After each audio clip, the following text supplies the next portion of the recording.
श्री स्वामी समर्थ जयशंकर. 26 एप्रिलला स्वामींचा पुण्यतिथी दिन आहे. या दिवशी त्यांचे सेवेकरी त्यांच्या सेवा करत असतात. जसं आपण प्रकट दिनाच्या दिवशी सेवा करतो, प्रकट दिनाच्या वेळेला सेवा करतो, तसंच पुण्यतिथीच्या दिवशी महाराजांचे भक्त जमेल तशी महाराजांची सेवा करतात. चैत्र वद्य त्रयोदशी या दिवशी महाराजांनी वटवृक्षाच्या इथे त्यांचा देह ठेवला.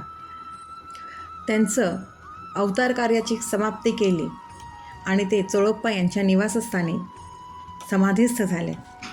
महाराजांनी देह जरी ठेवला असेल तरी महाराजांचं कार्य अजून चालूच आहे.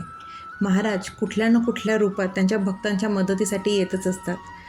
कारण का महाराजांनी समाधी जरी घेतलेली असेल तरी त्यांचे शब्द आहेत, हम गया नाही जिंदा है.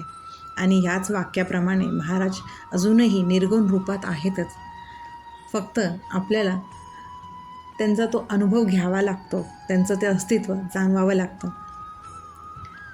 अशा महाराजांची आपल्याला त्यांच्या पुण्यतिथीच्या दिवशी कुठली सेवा करता येईल, ज्यामुळे आपण आपल्या महाराजांच्या सानिध्यात त्यांचा आशीर्वाद घेऊ शकतो. बरेच भक्त महाराजांच्या पुण्यतिथीच्या निमित्ताने गुरुचरित्राचं पारायण करतात.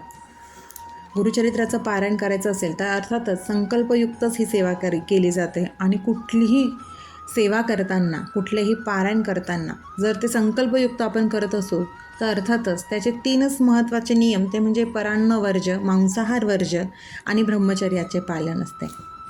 महाराजांची ही गुरुचरित्राची सेवा बरेच भक्त आवर्जून करतात. केंद्रातही बऱ्याच सेवा चालू असतात. त्यात गुरुचरित्राचं पारायणही असतं, नामस्मरण असतं, कुणी तारक मंत्राचं अनुष्ठान करतं, तर कुणी महाराजांचं मंत्राचं नामस्मरण, मंत्राचं अनुष्ठान करत असतं.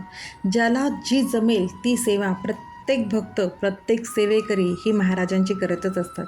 आणि सेवा ही फक्त पुण्यतिथीच्या वेळेला किंवा प्रकट दिनाच्या वेळेला न करता ही कायम स्वरूपी आपण आपल्या आयुष्यात चालू ठेवावी. नित्यसेवा ही नेहमीच चालू ठेवावी.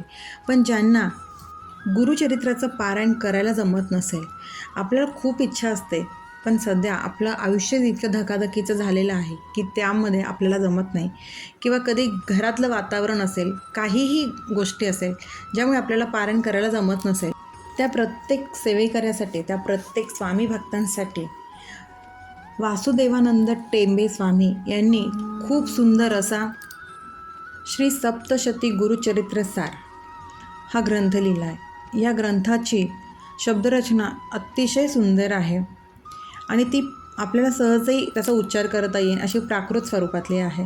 अतिशय सुंदर असं टेंबे स्वामींनी हा ग्रंथ लिहिलेला आहे. या ग्रंथाचं पठण आपल्याला एका बैठकीत जर करायचं असेल तर मोजून 2 तास लागतात याचं पठण करायला. आणि ह्या पोथीमध्ये आपण जसं गुरुचरित्राच्या प्रत्येक दिवशी कुठले अध्याय करायचा आहे त्याप्रमाणेही या पोथीमध्ये सगळी माहिती दिलेली आहे. संकल्पयुक्त करणार असाल तरीही उत्तम आहे. संकल्पयुक्त जर करायला जमत नसेल तर या पोथीचं तरी पठण नक्कीच करावं पुण्यतिथीच्या या सप्ताहामध्ये. कारण का यामध्येही दिल्याप्रमाणे सप्तशती गुरुचरित्र सार यामध्ये गुरुचरित्राचं सर्व सार दिलेलं आहे.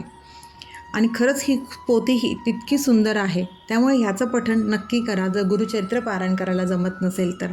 आणि कुठलीच सेवा साहजिकच आपल्याला करायला जमली नाही तर महाराजांची आवडती सेवा म्हणजे महाराज नेहमीच सांगतात की तू फक्त नामस्मरण कर. तुला काही जमलं नाही तरी नामस्मरण कर. नामस्मरण करायला कशाचंही बंधन लागत नाही, ना वेळेचं, ना जागेचं, ना कुठल्या आसनाचं. कसलंच नामस्मरणाला बंधन नाही आहे. आपण नामस्मरण हे कायम करावं. आपल्या मुखामध्ये नेहमीच स्वामींचं नामस्मरण असावं. चालता बोलता जे काही आपण कामं करतो त्यावेळेला स्वामींचं नामस्मरण करत राहावं.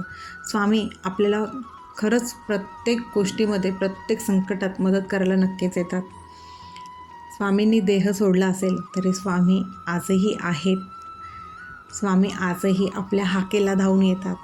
त्यामुळे साधी सोपी सेवा आहे.